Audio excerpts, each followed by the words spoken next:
Your turntable might never sound right, and it's because of one hidden part almost nobody ever checks. I found this out on a budget AOA turntable that sounded weak, dull, and honestly terrible. I tried everything and nothing fixed it.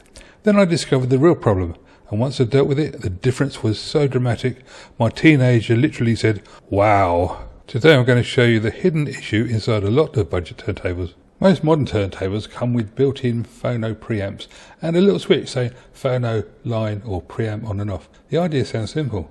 On for powered speakers and modern amplifiers, off for an external phono stage. Or if you're going to go into an amplifier that's got one built in. They're starting to make a reappearance in some of the modern amplifiers. But here's the twist. On a lot of budget turntables, bypass doesn't actually bypass anything. The amplification turns off, yes, but the signal still goes through the leftover components on the preamp board. Filters, capacitors, inductors, all the stuff that shouldn't be touching your audio. The original Audio-Technica 120 was a poster child for this. Even with the preamp off, the signal still passed through the low-pass filter. People described it as dull, closed in, lacking sparkle, even when used by a perfectly good external preamp. So let me just explain here. Look, this is a farm, and you can see now it's been bypassed. It is not being touched by that road at all. The traffic on the motorway doesn't go anywhere near the farmhouse. There is no connection to the motorway, and that's how it should be. Well, that's not how some of the designers have been designing. It appears to have been taking a book out of the local traffic, where you've got nodes which join into where you're trying to bypass. This diagram shows what's effectively happening. You've got a switch which will bypass the amplifier, and yes, that will give you no gain, but you've got the problem. This is what needs to happen. You need to actually isolate the input and the output from the bypass. This was what made my teenager go, wow. And isn't just one model. Fluence had models with the same issue. Other brands too. Different boards, same shortcut. The preamp never fully leaves the signal path. Manufacturers added these preamps for good reason though. Home theatre receivers dropped them. As far as phonos were concerned, they were a dead thing, so they didn't have inputs.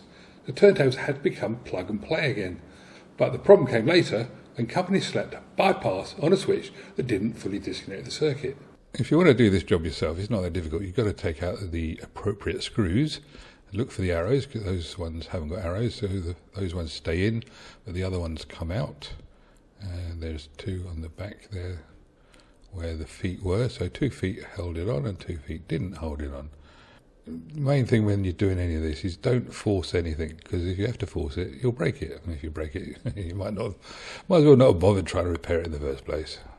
And then we're getting on to here. This is what's actually in there. Not a lot, you may say. Well, that's the actual preamp, and the you can see there I've actually disconnected the wires from it, and the wiring goes straight from. I'm going straight from the actual tone arm and from the cartridge, which makes it nice. What you see here is not the way to do it, because this way it's actually connected everything in parallel. What you have to do is actually disconnect the wires from the board totally, which is what I did in the end, but I didn't get a shot of that, and it made the hell of a difference. That's the mains power transformer, and over there you've got the motor, which is for doing speed control. So most turntables of the current crop are going to be very similar to this. The output level didn't really change, but what did change was the dynamics of it. It had more freedom to peak and trough.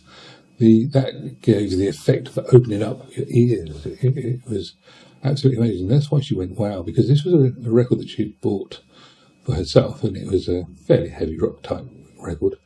But she was disappointed when it was being played, and that's what really triggered me to actually remove the amplifier, because I was going into a normal auxiliary input rather than going in through the phono, because this particular turntable I could not switch out the actual amplifier.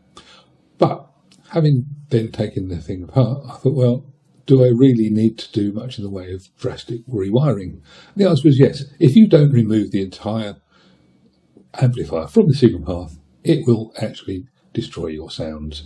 Now, that's to say that the sounds that were coming out of it were okay, and if that's what you've got and you're going into amplified speakers, it's not a problem. Or if you're going into one that hasn't actually got phono inputs, it's not a problem. But if you want to improve things and use a proper phono stage, you're going to have to remove it, and that's the thing. It's known, it's proved, and it makes a big difference. That was my findings, and I hope that means something to you. If it does, then great, and go give it a try. Anyway, in the meantime, like, subscribe, and I'll catch you on the next one. Cheers. Bye-bye.